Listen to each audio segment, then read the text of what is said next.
جو 48 ملکوں کی جو بارات اتری تھی امریکہ کی سربراہی میں، انہوں نے تو بڑے امن سے آ کے ٹیک اوور کیا تھا، ہے نا؟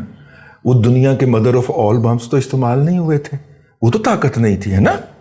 ہاں، حالانکہ طالبان نے 3 دن پہلے کابل خالی کر دیا تھا، لیکن کابل کے اوپر بھی کچھ علاقوں کے اوپر جو تھا وہ جو قیامت گزاری گئی تھی، وہ تو طاقت کا استعمال نہیں تھا نا؟ منافقت کا کوئی لیول ہونا چاہیے۔ اور وہاں پہ ان 20 ممالک کی 48 ممالک کی فوج 20 سال بیٹھی رہی، لیکن یہ بھی طاقت کا استعمال نہیں تھا۔ یہ طاقت کا استعمال وہاں کے لوکل لوگ کر رہے ہیں۔ بھائی یہ افغانستان کا اندرونی معاملہ ہے۔ ہم اس وقت بھی کہہ رہے تھے کہ افغانستان کی جنگ گھیر کے پاکستان میں مت لائیے، تباہی اور بربادی ہوگی، اور پھر وہ تباہی اور بربادی ہوئی، لیکن وہ ایک شخص کی ضرورت تھی۔ جس طرح آج کل امریکی صدر پاکستان کے وزیر اعظم کا فون اٹینڈ نہیں نہ کرتا، اسی طرح اس وقت بھی مارشل لا کے فوراً بعد مشرف صاحب جو تھے وہ پرسونا نان گراٹا، انوانٹڈ ایلیمنٹ تھے گلوبل پلیٹ فارمز کے اوپر۔ کبھی وہ واجپئی کو جا کے سلوٹ کر رہے تھے، اور کبھی منتیں کر کے پورا پاکستان کی لابی کروڑوں ڈالر استعمال کر کے وہ بلا کلنٹن جو تھا اس کا 1 گھنٹے کا دورہ کرواتے تھے، اور وہ ایک شرط پہ آتا تھا کہ اپنی ایمبیسی میں رہوں گا اور تمہارے ساتھ کوئی تصویر نہیں کھنچواؤں گا۔ ایکسیپٹیبلٹی چاہیے تھی انٹرنیشنل فورمز کے اوپر، کیونکہ غیر آئینی غیر قانونی طریقے سے مارشل لا لگا کے آیا تھا مشرف، غاصب غدار، ڈکلیئرڈ غدار عدالت سے وہ مارشل لا لگا کے آیا تھا، ٹھیک ہے؟ سیم از دا کیس کہ موصوف کی اوقات بساط کے بارے میں چونکہ تمام طاقتوں کو پتا ہے، تو وہ ڈانٹ پلانے کے لیے تو فون کر لیتے ہیں چین کے وزیر اعظم کی طرح، ٹھیک ہے نا؟ لیکن مبارکباد وصول کرنے کے لیے امریکہ کے صدر کی طرف فون اٹینڈ نہیں کرتے۔ تو انٹرنیشنل کریڈیبلٹی چاہیے کسی کو، اور اس کے لیے وہ پاکستان کا کچھ بھی بیچنے کو تیار ہے۔ چلیں، یہ میرے تبصرہ کہہ کے اس کو گزار دیجئے، لیکن اس وقت تو مشرف صاحب نے یہی کیا تھا نا جی، پورے ملک کی پوری دنیا کی وار اگینسٹ ٹیرر گھیر کے لائے تھے، اور پھر ٹرمپ نے آ کے پھر سرے بازار جب پینٹ اتاری تھی کہ کڈو میرے 33 ارب ڈالر کا حساب کتھے گئے، تو پھر ہماری وزارت خزانہ تو پٹتی رہی کہ جی ہمارے پاس تو 18 ارب ڈالر آئے ہیں، پائے ہیں، باقی نے 15 ارب ڈالر کنوں دے چھڑے جے 16 ارب ڈالر، ٹھیک ہے؟ لیکن وہ پھر ہم نے دبو دیا نا، وہ اتنا بڑا ہول تھا، اتنا بڑا گیپ تھا، وہ کس کو دیتے رہے ہیں بھائی صاحب؟ کوئی پوچھتا نا پاکستان کی طرف سے؟ اگر کوئی یہاں پہ بیٹھا ہوتا کوئی بندے کا پتر، وہ پوچھتا پائن ہمارے قومی خزانے کے اندر تو 18 ارب ڈالر کی ترسیل ہوئی ہے، 18 یا 19 ارب ڈالر کی ترسیل ہوئی ہے، آپ نے باقی رقم کس کو ٹرانسفر کیا ہے حضور؟ جس کو ٹرانسفر کیا اس سے حساب لے، ٹھیک ہے؟ اب جناب یہ صورتحال تھی، اور اس صورتحال میں تو اس وقت بھی ہم کہہ رہے تھے کہ یہ جنگ پاکستان نہ لائیں، لیکن وہ لوگ کیوں نہ لاتے؟ اب بھی وہی عناصر سرگرم ہیں جن کو اس وقت مشرف بہت اچھا لگتا تھا، اور آج کل ان کو افغان بہت اچھے لگتے ہیں، اور افغانستان کے ہر معاملے کے طاقت کے زور کے اوپر نہیں ہونا چاہیے، تو ماما ادوں کی ہو ایسا ہی، ٹھیک ہے؟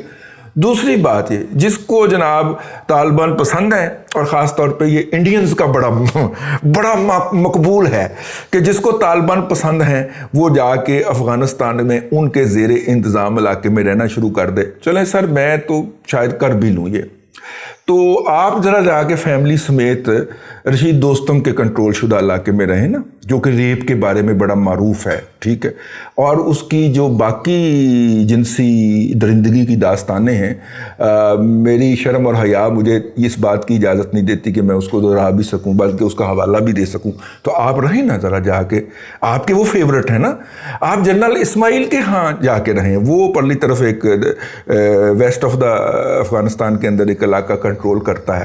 نہیں، آپ پھر جنرل مالک کے زیر انتظام علاقے میں کیوں نہیں رہتے یار؟ جا کے وہاں پہ رہو نا یار ذرا جا کے، ٹھیک ہے؟ یہ میں عرض کر رہا ہوں نا، اور چونکہ مختلف فورمز کے اوپر وہ اس طرح کی بکواسیات کرتے پائے جا رہے ہیں، تو میں نے کہا ایک ذرا تشفی قسم کا، شافی قسم کا جواب عرض کیا جائے۔ حضور آپ رہیں نا ذرا جا کے ان علاقوں کے اندر، آپ مجھے تو کہہ رہے ہیں، ٹھیک ہے؟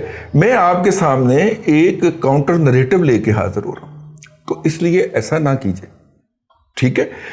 چوتھی بات یہ کہ پاکستان افغانستان کے معاملات کے اندر مداخلت کر رہا ہے. میرا تو خیال ہے کہ افغانستان پاکستان کے معاملات کے اندر مداخلت کر رہا ہے، کیونکہ پاکستان کے اندر اس نے 30 سے 40 لاکھ مہاجرین رکھے ہوئے ہیں، اور ہم جب بھی ان کو کہتے ہیں کہ پائن واپس جاؤ، وہ کہتے ہیں اگلی حکومت نہیں آنے دیتی. تو لے جائیں بھائی ان کو، صاحب کو، ان کو جا کے بسائیں. افغانستان کے اندر امن کے زمزمے بہہ رہے ہیں، وہاں پہ دودھ اور شہد کی نہریں بہہ رہی ہیں. 22 خرب 60 ارب ڈالر کے وہاں پہ خرچ ہوئے ہیں، تو وہاں پہ تو کمال ہی ہوا پڑا ہے. ٹھیک ہے، ویسے یار 22 خرب 60 ارب ڈالر کا کوئی نام و نشان نہیں ملتا پورے افغانستان کے اندر.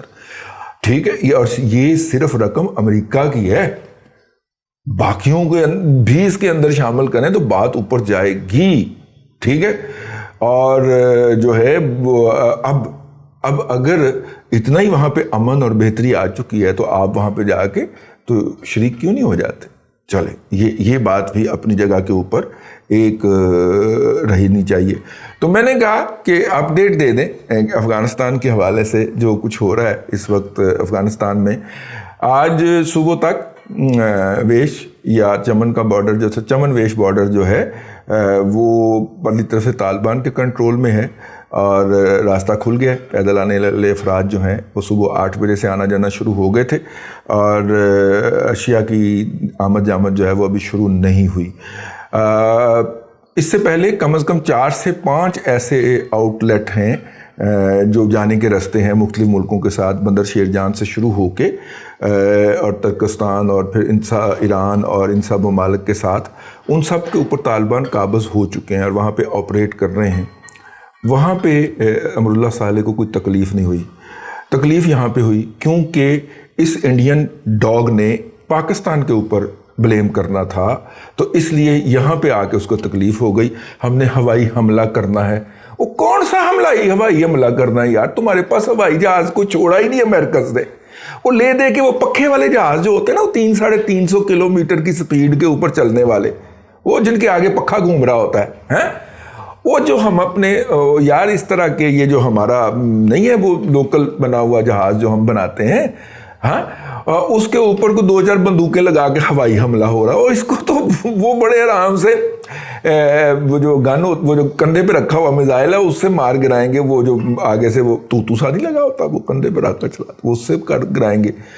یہاں پہ ہم میک 4 اور میک 5 جو ہے 1100-1150 کلومیٹر پر آر کی سپیڈ کو ہم میک 1 سمجھتے ہیں.